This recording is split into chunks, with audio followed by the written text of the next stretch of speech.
நாம இன்னைக்கு பார்க்க போற படத்துல கொஞ்சம் கூட சம்பந்தமே இல்லாத 4 பேர் இருப்பாங்க. அதுல ஒருத்தர் பண்ற தப்பு அந்த 4 பேரையும் ஒண்ணா சேர்க்கும். தப்பு, தப்புக்கு மேல தப்புன்னு இப்படி தப்பு தப்பா எல்லாமே நடந்துட்டு இருந்தாலும், இந்த கதைக்குள்ள நெறைய காமெடியும், எமோஷன்ஸும் இருக்கும். படத்துல ரொம்ப அழகா எல்லா கேரக்டர்ஸையும் ஒண்ணு சேர்த்திருப்பாங்க. படம் ரொம்ப வித்தியாசமாவும், சூப்பராவும் இருந்துச்சு. இந்த மாரி படத்த இதுக்கு முன்னாடி நான் பார்த்ததே இல்ல. அந்த அளவுக்கு படம் அருமையா இருந்துச்சு. நெறைய இடத்துல நம்மள சிரிக்க வைக்கும், அழுக வைக்கும். ரொம்ப சூப்பரான படம். கண்டிப்பா இந்த படம் உங்களுக்கு ரொம்ப பிடிக்கும். சரி நம்ம கதைக்குள்ள போயிருவோமா? இந்த படத்தோட ஸ்டார்ட்டிங் சீன்லயே நமக்கு ஒரு வயசானவர் தாங்க காட்டுவாங்க. அவர் ஏன்னு தெரியல கடலையே வெறிச்சு பாத்துக்கிட்டு இருப்பாரு. திடீர்னு என்ன நினைச்சாருன்னு தெரியல. வேக வேகமா தண்ணிக்குள்ள இறங்கிருவாரு. பின்னாடி இருந்து ஒருத்தன் போகாதீங்க சார் ரொம்ப ஆழமான இடம்னு கத்திக்கிட்டே ஓடி வரான். ஆனா இவர் எதையுமே காதுல வாங்காம பண்ணிக்கிற நோக்கத்துல தான் உள்ள இறங்கிக்கிட்டு இருக்கிறாரு. கிட்டத்தட்ட மனசை முழுகிட்டாருன்னு சொல்லலாம். பார்த்தா இது எல்லாம் இவருக்கு வந்த கனவு. காலங்காத்தால 5 மணிக்கு அலாரம் அடிச்சு மனுஷன் கெட்ட கனவை கண்டு அரக்க பறக்க எந்திரிப்பாரு. ஒரு மாதிரி படபடப்பாயிரும். இவர் தாங்க நம்ம படத்தோட ஹீரோ. நம்ம ஹீரோவை பத்தி சொல்லணும்னா மனைவி இறந்து போய் தனியா வாழ்ற ஒரு வயசானவருங்க. ஆனா ரொம்ப சுறுசுறுப்பானவரு. காலையில 5 மணிக்கு எழுந்ததும் மனைவியோட படத்துக்கு விளக்கு போட்டு சாமி எல்லாம் கும்பிட்டுட்டு அப்படியே வாக்கிங் போவாரு. பக்கத்துல இருக்க பார்க்குக்கு போய் நிறைய எக்ஸசைஸ் எல்லாம் கூட பண்ணுவாரு. உடம்ப நல்லா ஃபிட்டா ஆரோக்கியமா தான் வச்சிருக்காரு. ஆனா எப்பவும் தனியா தான் இருப்பாரு. பார்க்லயும் சரி, அக்கம் பக்கத்துலயும் சரி, யார்கிட்டயும் பெருசா பழக மாட்டாரு, பேச மாட்டாரு. வேணும்ன்றத கடையில வாங்கி சாப்பிடுவாரு. இல்லனா வீட்லயே கூட சமைப்பாரு. ரொம்ப தனிமையான ஒரு வாழ்க்கைய தான் நம்ம ஹீரோ வாழ்ந்துட்டு இருப்பாரு. சில நேரம் குடிக்கணும்னு தோணுச்சுன்னா, இவரே கடைக்கு போய் ட்ரிங்க்ஸ் எல்லாம் வாங்கிட்டு வீட்டுக்கு வந்து தான் குடிப்பாரு. அப்படி ஒரு நாள் வீட்டுக்கு வாங்கிட்டு வரும்போது, இவர் குடியிருக்க அபார்ட்மெண்டோட வாட்ச்மேனும், அவனோட ஃப்ரெண்டும் இவர் சரக்கு வாங்கிட்டு போறத பாக்குறாங்க. வீட்டுக்குள்ள போனது நம்ம ஹீரோ நல்ல ட்ரிங்க் சாப்பிட்டுட்டு சிக்கன் எல்லாம் சாப்பிட்டுட்டு கிட்டத்தட்ட தூங்குற ஸ்டேஜுக்கு போயிருவாருங்க. அப்ப பார்த்தா எவனோ ஒருத்தன் இவருக்கு தெரியாம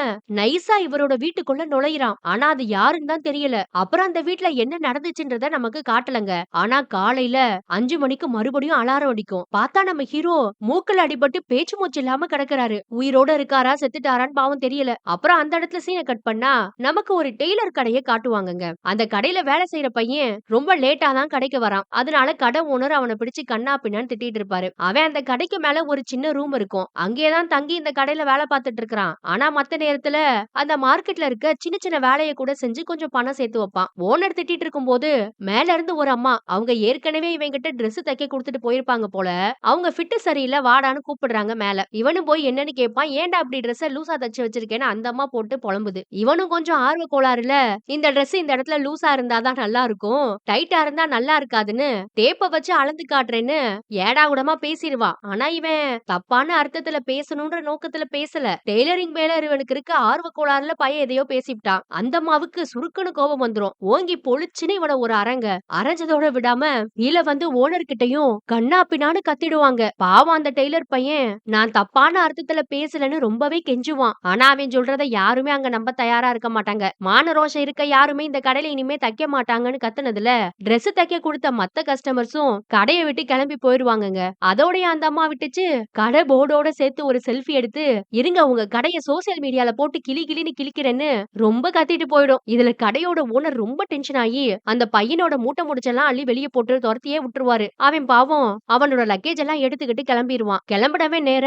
அவனோட அண்ணனை பார்க்க தாங்க வந்திருக்கான். அதே மார்க்கெட்ல இந்த டெய்லர் பையனோட அண்ணன் ஒரு சின்ன பழக்கடையை நடத்திக்கிட்டு வராரு. இவன் இப்படி மூட்டை முடிச்சு அள்ளிட்டு வரத பார்த்ததும் என்னடா இன்னும் பிரச்சனை வரலையேன்னு பார்த்தேன் வந்துட்ட போலையேன்னு சொல்றாரு தம்பி கிட்ட. எல்லாரும் ரொம்ப கஷ்டப்படுறவங்க தான், உழைச்சாதான் சாப்பாடுன்ற மாதிரி ரொம்ப ஏழ்மையான ஒரு வாழ்க்கையை தான் வாழ்ந்துட்டு இருக்காங்க. வேலை போன விஷயத்த சொல்லி ரொம்பவே அழுவான் அண்ணன் கிட்ட. அண்ணன் தான் அவனை சமாதானப்படுத்தி கவலைப்படாதடா இந்த மார்க்கெட்ல எத்தனை கடை இருக்கு, உனக்கு நல்லா துணி தைக்க தெரியும், நாளையில இருந்து உன்னோட வாழ்க்கைய ஃப்ரெஷ்ஷா ஸ்டார்ட் பண்ணுன்னு அவரோட வீட்டுக்கு கூட்டிட்டு போய் தங்க வைக்கிறாரு. மறுநாள்ல இருந்து நம்ம பையனும் நிறைய டெய்லர் கடைக்கு போய் வேலை கேட்டு பாப்பான். ஆனா யாருமே இவனுக்கு வேலை கொடுக்கலங்க. ரொம்ப கெஞ்சி கேட்டா கூட இனிமே கடப்பக்கம் வராதப்பா உனக்கு நாங்க வேலை கொடுத்தோம்னா அப்புறம் எங்க கடைக்கு யாருமே துணி தைக்க வரமாட்டாங்கன்னு சொல்லிடுவாங்க. பாவம் அந்த டெய்லர் பையன் ரொம்பவே நொந்து போயிடுவான். அப்புறம் அண்ணன் தான் கவலைப்படாதடா உனக்கு மார்க்கெட்ல யாருமே வேலை கொடுக்கற மாதிரி தெரியல, பேசாம நீயே ஒரு சொந்த கடைய போட்டுரு, கடவுள் உனக்கு நல்ல திறமைய கொடுத்திருக்காருடா, மத்தவங்க கிட்ட வேலை செஞ்சு அதையெல்லாம் வேஸ்ட் பண்ணாத, தொழில ஆரம்பின்னு சொல்றாரு. அவர் சொல்றதும் உண்மைதாங்க. அளவெடுக்காம கண்ணால ஒருத்தங்களை பார்த்தே இந்த டெய்லர் பையனால நல்லா கரெக்டான அளவுல அவங்களுக்கு துணி தச்சு கொடுக்க முடியும். அந்த அளவுக்கு ரொம்ப திறமையானவன் தொழில்ல. அப்புறம் அண்ணன் சொன்னதை பத்தி நைட் எல்லாம் யோசிச்சுக்கிட்டு இருப்பான். அப்புறம் அந்த இடத்துல சீனை கட் பண்ணா நமக்கு மும்பை ஏர்போர்ட்ட காட்டுறாங்க. கனடால இருந்து இந்தியாவுக்கு ஒரு பஞ்சாபி லேடி வந்து இறங்குறாங்க. இவங்க இந்த படத்துல ரொம்ப முக்கியமான கேரக்டர். படத்தோட ஆரம்பத்துல வயசான ஹீரோவ பார்த்தோம் இல்லையா, அவருக்கு எந்த அளவுக்கு இந்த படத்துல முக்கியத்துவம் இருக்கோ அதே அளவுக்கு இவங்களுக்கும் இருக்கு. வந்தவங்க நேரா வீட்டுக்கு போவாங்க. பல மாசமா கனடால தான் இருந்திருப்பாங்க போல. இவங்க வளர்க்குற செடி எல்லாம் கூட கருகி போயிருக்கு. வீடெல்லாம் ரொம்ப தூசியா இருக்கு. அப்புறம் அதையெல்லாம் அரேஞ்ச் பண்ணி சாமி எல்லாம் கும்பிடுவாங்க. வாட்ச்மேன் கிட்ட இனிமே நான் இங்க தான்ப்பா இருக்க போறேன்லாம் சொல்றாங்க. அப்புறம் அந்த இடத்துல சீனை கட் பண்ணா இந்த பக்கம் நம்ம டெய்லர் பையனை காட்டுவாங்க. அவன் கஷ்டத்தெல்லாம் சொல்றதுக்காக கோயிலுக்கு வந்திருக்கான். எதேர்ச்சியா அங்க இவனுக்கு தெரிஞ்ச ஒரு லேடிய மீட் பண்ணுவான். அந்தமா ஒரு டான்ஸ் குரூப் வச்சிருக்காங்களாம். நிறைய நாட்டுக்கு போய் பாலிவுட் தரத்துல ஸ்டேஜ் பெர்ஃபார்மன்ஸ் எல்லாம் பண்றாங்களாம். என்னோட குரூப்புக்கு நான் சொல்ற மாதிரி Dress எல்லாம் தச்சு கொடுக்க முடியுமான்னு நம்ம டெய்லர் பையன் கிட்ட கேட்பாங்கங்க. அவங்க இத கேட்டதும் இவனுக்கு ரொம்ப சந்தோஷமா போயிரும். ஏன்னா வேலை வெட்டி இல்லாம பாவம் ரொம்ப கஷ்டப்பட்டுட்டான் இல்லையா, இவங்க வேலை கொடுக்கறேன்னு சொன்னதும் ரொம்ப ஹாப்பி ஆயிட்டான். ஆனா உன்கிட்ட மிஷின் இருக்கா, கடை இருக்கான்னு கேக்குறாங்க. இவனும் ஆமா என்கிட்ட மிஷினு கடையெல்லாம் இருக்குன்னு பொய் சொல்லிடுவான் அந்த ஆர்டர் வாங்குறதுக்காக. அப்பனா சரி நான் உனக்கே எல்லா ஆர்டரையும் கொடுக்கறேன், என்னோட டான்ஸ் கிளாஸ்ல என்ன வந்து பாருன்னு சொல்லிட்டு அந்த அம்மா ஒரு பக்கம் கிளம்பிடுவாங்க. இவன் வீட்டுக்கு வந்து அண்ணன் கிட்ட புதுசா ஆர்டர் கிடைச்சிருக்குன்றத சொல்லுவான். ஆனா இவன் கிட்ட மிஷினும் இல்ல, கடையும் இல்ல, துணி தச்சு கொடுக்கறதுக்கு எந்த ஒரு முதலீடும் இல்ல. அதெல்லாம் பண்ணணும்னா குறைஞ்சது 1,00,000 செலவாகணும் அண்ணன் சொல்றாரு. இவனுக்கு என்ன பண்ணணும்னே தெரியல. ஆனாலும் விடாமுயற்சியோட மறுநாள் அந்த டான்ஸ் கிளாஸுக்கு போய் அந்த அம்மாவையும் மீட் பண்றான். அவங்க ஒரு Dressோட மாடலை இவன் கிட்ட கொடுப்பாங்க. இதே மாதிரி கிட்டத்தட்ட 180 பேருக்கு தச்சு கொடுக்கணுமா. மொத்தமா 2,00,000 ரூபாய் தரேன்னு சொல்றாங்க. இவனுக்கு அதை கேட்டது ரொம்ப ஹாப்பி ஆயிடும். ஆனா 2 வாரத்துக்குள்ள வேலையை முடிச்சு கொடுக்கணும்டான்னு கேக்குறாங்க. ஆரம்பத்துல இவன் கொஞ்சம் யோசிப்பான். உன்னால முடியலன்னா சொல்லிரு, ஆரம்பத்திலேயே நான் ஆர்டரை வேற யாருக்காவது கொடுத்துறேன், கடைசி நேரத்துல சொதப்பி வைக்காதன்னு அவங்க சொல்றாங்க. இவனும் இல்ல இல்ல எப்படியாவது கஷ்டப்பட்டு நான் 2 வாரத்துல முடிச்சு கொடுக்கறேன்னு ஓகே சொல்லிட்டான். அவங்களும் ஆர்டர் கன்ஃபார்ம் பண்ணதுனால ஒரு 25,000 அட்வான்ஸா கொடுப்பாங்க. அந்த காசை வாங்குனது இவனுக்கு ரொம்பவே சந்தோஷமா இருக்கும். உடனே மார்க்கெட்டுக்கு போய் அந்த Dress தைக்கிறதுக்கு தேவையான மெட்டீரியல் எல்லாத்தையும் வாங்கிடுவான். ஆனா இவங்கிட்ட மிஷினும் இல்ல, கடையும் இல்ல இல்லையா, அந்த அளவுக்கு காசும் இல்ல. அதனால ஏற்கனவே ஒரு கடையில வேலை பார்த்தான்ல, அந்த கடைக்காரருக்கு தெரியாம அங்க வேலை பார்க்கிற பையன் கிட்ட ஹெல்ப்ப கேட்டு அவர் கடைய பூட்டிட்டு போனதுக்கு அப்புறமா நடுராத்திரில அந்த கடையில போய் தைக்கிறான். நைட் எல்லாம் துணியை அளவெடுத்து தச்சு முடிச்சிட்டு காலங்காத்தால அவங்க வந்து கடையை திறக்கிறதுக்கு முன்னாடியே தச்ச துணியை எடுத்துட்டு இவன் கிளம்பிடுவாங்க. இவனுக்கு இப்போ நிறைய பண தேவை இருக்கிறதுனால பகலெல்லாம் கிடைக்கிற வேலை எல்லாத்தையும் பாப்பான். பெயிண்ட் அடிக்கிறது, கார் துடைக்கிறது, ஏன் பணக்காரவங்க வீட்டு நாயை வாக்கிங் கூட்டிட்டு போறது, இப்படி எல்லா வேலையும் பாப்பான். அந்த வேலையில கிடைக்கிற வருமானத்தை வச்சு மறுபடியும் மெட்டீரியலை வாங்கி தச்சு கொடுப்பாங்க. ஆரம்பத்துல அந்த டான்சர் அம்மா இவனுக்கு 25,000 தான் பணம் கொடுத்திருப்பாங்க. முழுசா ஆர்டர் முடிச்சு கொடுத்தாதான் 2,00,000 ரூபாய் கொடுக்கறதா சொல்லியிருக்காங்க. ஆனா அதுக்கு மெட்டீரியல் வாங்குறதுக்கு இவன் கிட்ட காசு இருக்கணும் இல்லையா, அவங்க கிட்ட போய் கேட்டா கூட கொஞ்சமா தான் பணம் தராங்க, வேலையை முடிச்சு கொடுறா அப்புறம் மொத்தமா தரேன்றாங்க. பாவம் நம்ம பையன் கிட்டதான் முதல் இல்ல. ஆனாலும் கஷ்டப்பட்டு இவன் நைட் எல்லாம் உட்காந்து துணியை தச்சுக்கிட்டு இருப்பான். இவன் பழைய முதலாளி கடையில யாருக்கும் தெரியாம துணி தைக்கிறத முதலாளியும் அவரோட ஆளுங்களும் கண்டுபிடிச்சிருவாங்க. கடையை திறந்து இவனை போட்டு அடி அடின்னு அடிச்சு இவன் தச்ச Dress எல்லாத்தையும் கிழிச்சு போட்டுருவாங்க. எங்க வந்து என்னடா வேலை பாக்குறேன்னு அவனை போட்டு ரொம்ப அடிச்சிருவாங்கங்க. பாவம் இவன் தச்ச Dress எல்லாம் வீணா போச்சு. முதலாளிக்கு தெரியாம அவரோட கடையை பயன்படுத்துறது இவன் பண்ண பெரிய தப்பு தான். இவனும் பாவம் என்ன பண்ணுவான், யாரும் வேலை கொடுக்கல, கிடைச்ச ஒரு வேலையும் எப்படியாவது விட்டுறக்கூடாதுன்றதுக்காக வேற வழி இல்லாம தான் இந்த தப்ப பண்ணிருப்பான். ஆனா இப்போ கையில சுத்தமா பணம் இல்ல, அந்த ஆர்டரை வேற முடிச்சு கொடுக்கணும், என்ன பண்றது ஏது பண்றதுன்னு ஒண்ணுமே இவனுக்கு புரியல. ஏன்னா மறுபடியும் மிஷினு கடை இதெல்லாம் இருந்தா தான் இவனால சீக்கிரமா அந்த ஆர்டரை முடிச்சு கொடுக்க முடியும். அதுக்கு 1,00,000க்கு மேல தேவைப்படுது. பையன் நொந்து போயிருப்பான். அத பத்தியே யோசிச்சுக்கிட்டு இருப்பான். ஆனாலும் கிடைக்கிற சின்ன சின்ன வேலையை பாத்துக்கிட்டு இருப்பான். எப்பவும் ஒரு பணக்காரங்களோட நாயை வாக்கிங் கூட்டிட்டு போவாங்க, அந்த வேலையை பாத்துக்கிட்டு இருக்கிறான். அதுல பாருங்க கொடுமை, அந்த நாயை பாத்ரூம் போக வைக்கணுமா, அது போச்சா இல்லையான்னு கன்ஃபார்ம் பண்றதுக்கு அது போன கக்காவை வேற அள்ளி கொண்டு வந்து காட்டணுமா. எவ்வளவு மோசமான மனுஷங்கள்ல. நாய் மேல காட்டுற அன்புல கொஞ்சமாவது மனுஷங்க மேல காட்டலாம். பாவம் அதையும் தான் வேற வழி இல்லாம செய்யறான். அந்த இடத்துல இவன மாதிரி இன்னும் நிறைய கஷ்டப்படுற பசங்க பணக்காரங்களோட நாய்களை எல்லாம் வாக்கிங் கூட்டிட்டு வந்து பாத்துக்கிட்டு இருப்பாங்க. அப்ப அவங்க எல்லாம் ஆளாளுக்கு ஒண்ணு பேசிக்கிட்டு இருப்பாங்க. அப்ப இவங்க உட்கார்ந்து இருக்க பார்க்ல நிறைய வயசானவங்க எக்ஸசைஸ் பண்ணிட்டு இருப்பாங்க, வாக்கிங் எல்லாம் போயிட்டு இருப்பாங்க. அதான் அந்த பசங்க பாத்துட்டு ஒவ்வொரு வயசானவங்க எங்க இருக்காங்க, அவங்க பிள்ளைங்க எங்க இருக்காங்கன்னு அவங்களோட விவரத்தை பத்தி எல்லாம் பேசுவாங்க. பொதுவா பிள்ளைங்க வெளிநாட்டுலயோ இல்ல பிள்ளைங்க இல்லாமையோ தனியா இருப்பாங்க இல்லையா, அப்படிப்பட்டவங்களை குறி வச்சு ஒரு குரூப் ஆட்டைய போட்டுக்கிட்டு இருக்கும். அத பத்தி எல்லாம் அவங்க பேசிக்கிட்டு இருப்பாங்க. அதுல சில பசங்க கூட இந்த வேலையை செய்யறவங்க தான். அது ஒண்ணும் பெரிய கஷ்டம் இல்லடா, அவங்க தங்கி இருக்க அபார்ட்மெண்ட்டுக்கு போனா வாட்ச்மேன் கிட்ட ஈஸியா சாவியை வாங்கிடலாம், அந்த சாவியை அச்செடுத்து வெளியில கொடுத்து சாவியை செஞ்சிடலாம். வயசானவங்க தானே, ஆள் இல்லாத நேரமோ இல்ல தூங்கிட்டு இருக்க நேரத்திலயோ போய் ஈஸியா ஆட்டை போட்டுலாம், குறைஞ்சது 50,000ல இருந்து 1,00,000 வரையும் கிடைக்கும்னு அங்க இருக்க ஒவ்வொருத்தனும் பேசிக்கிட்டு இருப்பாங்க. இதை எல்லாத்தையும் இந்த டெய்லர் பையன் கேக்குறான். இப்ப இவனோட தன்னோட கஷ்டத்த போக்குறதுக்கு இவனுக்கும் வேற வழி இல்ல. அதனால இவனும் வயசானவங்கள குறி வச்சு திருடலான்னு முடிவு பண்ணிட்டான். அப்படி இவன் ஃபாலோ பண்ணதுதான் படத்தோட ஆரம்பத்துல பார்த்த நம்ம ஹீரோவ. அவரு சாப்பாடு வாங்கிட்டு போவார் இல்லையா, அப்ப இவன் ஃபாலோ பண்ணிக்கிட்டு பின்னாடியே போயிருப்பான். அவரு ட்ரிங்க்ஸ் பண்ணிட்டு தூங்கும்போது யாருக்கும் தெரியாம அவர் வீட்டுக்குள்ள அந்த நைட்டு நுழைஞ்சது இவன் தாங்க. கொஞ்ச நேரத்திலேயே பசி வந்து அவரு எந்திரிக்கிறாரு சாப்பிடுறதுக்காக. கிச்சனுக்கு போய் சாப்பாடெல்லாம் போட்டுருவாரு. தள்ளாடி தள்ளாடி வந்தவரு திடீர்னு கையில இருந்த பிளேட்ட வச்சு ஒளிஞ்சிருந்த இந்த டெய்லர் பையன் மூஞ்சிலே ஒரே அடி. அவன பாத்துட்டாரு போல, கையும் களவுமா புடிச்சிட்டாரு. அவன் பயந்து போய் அலறான், என்ன மன்னிச்சிருங்க சார், நான் கஷ்டப்படுறவன், தெரியாம பண்ணிட்டேன், இனிமே இந்த தப்பெல்லாம் பண்ண மாட்டேன்னு கத்துவான். ஆனா அவரு விடவே மாட்டாரு. அவன் முகத்தையும் தெளிவா பாத்துட்டாரு கிட்டத்தட்ட. ஆனா அப்ப அவன் கிட்ட ஒரே ஒரு விஷயத்த தாங்க இவர் கேட்பாரு. இத பாரு, நீ பணம் நகைன்னு எதை திருட வந்திருந்தாலும் சரி திருடிக்கோடா, எனக்கு பிரச்சனை இல்ல. ஆனா என்ன கொன்னுடுறியான்னு கேக்குறாரு. இவனுக்கு அப்படியே தூக்கி வாரி போட்டுருச்சு. ஏன்டா திருட வந்தா இந்த ஆளு கொலைகேஸ்ல மாட்டி விட்டுருவான் போலன்னு பயப்படுவான். டேய், எனக்கு இந்த வாழ்க்கை பிடிக்கலடா, என்னால தனியா வாழ முடியலடா, தயவு செஞ்சு என்ன கொன்றுன்னு கெஞ்சுறாரு பாவம். இவன் ரொம்ப பயந்து போயிருவான் அவர் கெஞ்சுறத பாத்துட்டு. ஐயோ சாரி, என்ன விட்டுருங்க விட்டுருங்கன்னு அங்க இருந்து ஓடலான்னு பாப்பான். ஆனா விடாம அவனை இறுக்கமா புடிச்சுப்பாரு. காலை புடிச்சிட்டு விடவே மாட்டாரு. என்னை கொன்னுட்டு போடான்னு கெஞ்சுறாரு. வேற வழி இல்லாம அவர் எட்டி ஒரு உதைச்சிட்டு இவன் குதிச்சிருவான் வீட்டுல இருந்து. அப்படிதான் அவருக்கு மூக்குல அடிபட்டு வீட்டுக்குள்ள மயங்கி கிடந்திருக்கிறாரு போல. அங்க இருந்து தப்பிச்சு வந்தவன் ஒரு இடத்துல உட்கார்ந்து ஓன அழுவான். அவர் அடிச்சு போட்டதை நினைச்சு ரொம்ப வருத்தப்படுறான். கஷ்டத்துல வேற வழி இல்லாம இப்படி பண்ணிட்டோமேன்னு அவனுக்கு ரொம்ப வருத்தமா இருக்கும். அப்புறம் அந்த இடத்துல சீனை கட் பண்ணா அவர் வீட்டுல கொஞ்சம் பணத்தை திருடி இருப்பான் போல. அதை வச்சு ஒரு கடையையும் ரெண்டுக்கு பிடிச்சிட்டாங்க. அது ஏதோ காப்பர் கம்பியெல்லாம் ஸ்டோர் பண்ற ஒரு கடை. இந்த காப்பர் கம்பியெல்லாம் இங்கேயே இருக்கட்டும் தம்பி, இருக்கிற மிச்ச இடத்துல நீ மிஷினை போட்டு உன் தொழில பண்ணிக்கோ, மேல ஒரு தங்குற இடம் இருக்கு, அங்கேயே தங்கிக்கோன்னு சொல்லிட்டு போயிட்டாரு ஓனரு. இவனுக்கு இப்பதான் ரொம்ப சந்தோஷமா இருக்கும். இவன் ஒரு பக்கம் இப்படி சந்தோஷமா இருக்கும் போது, இன்னொரு பக்கம் இவன் அடிச்சு போட்டு வந்தானே நம்ம ஹீரோ, அவரோட வீடு 3-4 நாளா திறக்கல. மனுஷன் வெளியிலேயே வரல. என்ன ஆச்சு ஏதாச்சுன்னு தெரியல. பக்கத்துல வேலை பாக்குற அம்மா வாட்ச்மேன் கிட்ட ஓடி வந்து ஹீரோவோட வீட்டுல ஏதோ அழுகு போன நாத்தம் அடிக்குதுன்னு சொல்றாங்க. வயசானவர் வேற, 2-3 நாளா வெளியே ஆளை காணோம், ஒருவேளை உள்ளேயே இறந்துட்டாரோன்னு பயந்துகிட்டு அக்கம் பக்கத்துல இருக்கவங்க எல்லாம் போலீஸுக்கு போன் பண்ணுவாங்க. போலீஸ் வந்து பால்கனி வழியா ஏணிய போட்டு உள்ள போனா நம்ம ஹீரோ உயிரோட தான் இருக்காரு. தண்ணிய தெளிச்சு எழுப்புவாங்க.